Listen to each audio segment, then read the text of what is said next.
और एक निशानी इनके लिए यह है कि हमने इनकी औलाद को भरी हुई कश्ती में सवार किया और इनके लिए वैसी ही और चीजें पैदा की जिन पर ये सवार होते हैं,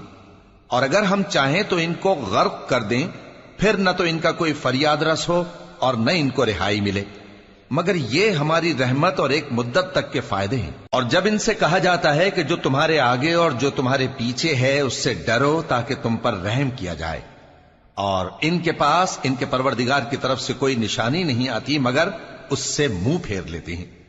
और जब इनसे कहा जाता है कि जो रिस्क अल्लाह ने तुमको दिया है उसमें से खर्च करो, तो काफिर मोमिनों के मुताल्लिक कहते हैं कि भला हम उन लोगों को खाना खिलाएं जिनको अगर अल्लाह चाहता तो खुद खिला देता,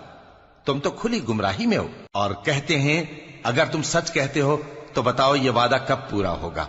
ये तो एक चिंगाड़ ही के मुंतजिर हैं जो इनको इस हाल में कि बाहम झगड़ रहे होंगे आ पकड़ेगी।